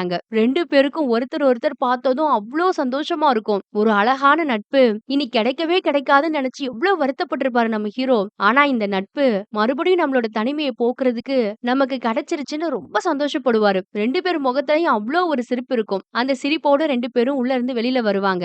பார்த்தா இப்போ டெய்லரும் காதலியும் ஒண்ணு சேர்ந்துட்டாங்க போல. இவங்க 2 பேரையும் பார்த்ததும் டெய்லர் கண் கலங்கி கையெடுத்து கும்பிடுவாப்ல. இன்னொரு பக்கம் டெய்லரோட காதலி இருக்காளே, அவளோட கழுத்துல நம்ம ஹீரோ மனைவியோட மாங்கல்யம் தொங்கிட்டு இருக்குது. அதையே நம்ம ஹீரோவும் உத்து பாக்குறாரு. அவருக்கு புரிஞ்சு போச்சு. மனைவியோட கடைசி நினைவா அத வச்சிருந்தோம். ஆனா இன்னைக்கு வேற ஒருத்தங்களோட வாழ்க்கையோட தொடக்கமா அது இருக்குன்னு. அதனால அத பத்தி எதுவுமே கேட்டுக்க மாட்டாரு. 2 பேருமே அவன தெரிஞ்ச மாதிரி அந்த இடத்துல காட்டிக்க மாட்டாங்க. சந்தோஷமா அவங்க பாட்டுக்கு அவங்க வழிய பார்த்துட்டு வந்துருவாங்க. இன்னொரு பக்கம் டெய்லரும் காதலியும் ரொம்ப சந்தோஷமா போலீஸ் ஸ்டேஷன்ல இருந்து வீட்டுக்கு வந்துகிட்டு இருக்காங்க. தனக்காக காதலி பண்ண எல்லா தியாகத்தையும் புரிஞ்சுக்கிட்டு அவ கூட நல்ல வாழ்க்கைய வாழ்றதுக்கு டெய்லரும் இப்ப தயாராயிட்டாரு போல. இன்னொரு பக்கம் நம்ம ஹீரோவும் பஞ்சாபி அம்மாவும் எப்பவும் போல பீச்ல உட்கார்ந்து ரொம்ப ஜாலியா பேசிக்கிட்டு இருக்காங்க. எல்லாமே சந்தோஷமா நடந்துட்டு இருக்கு இதே வேளையில ஒரு கார் வந்து நம்ம டெய்லரோட கடைக்கு முன்னாடி நிக்குதுங்க. அதுல வர்றது வேற யாரும் இல்ல அந்த டான்சர் அம்மா தான். டெய்லர் எங்கன்னு கேட்டுதான் அந்த அம்மா வந்திருக்கு. அவன் இங்க இல்ல கடைய காலி பண்ணிட்டு போயிட்டான்னு பக்கத்துல இருக்கவங்க சொன்னா, அவனுக்கு நான் நிறைய பணம் கொடுக்க வேண்டியது இருக்கு. அத குடுக்கறதுக்காக அவன தேடி நான் வந்தேன்னு சொல்லுங்க. மொத்த பணத்தையும் திருப்பி கொடுத்துறேன்னு சொல்லிட்டு போறாங்க. ஆக மொத்தத்துல அவங்களும் அவனை ஏமாத்திட்டு ஓடி போகல போல. கடைசியா நம்ம டெய்லர் கஷ்டப்பட்டு உழைச்ச உழைப்புக்கும் இப்ப சரியான பலன் கிடைச்சு போச்சு. படம் சூப்பரா இருந்ததுல. இந்த படம் உங்களுக்கு எந்த அளவுக்கு பிடிச்சிருக்குன்றத மறக்காம கமெண்ட்ல சொல்லுங்க. அப்படியே போற போக்குல ஒரு லைக்கையும் தட்டி விட்டுருங்க. அப்பதான் இந்த மாதிரியான சூப்பர் படம் இன்னும் நிறைய பேரை சென்றடையும். மறுபடியும் இதே மாதிரி இன்னொரு நல்ல படத்துல பார்க்கலாம். Thank you.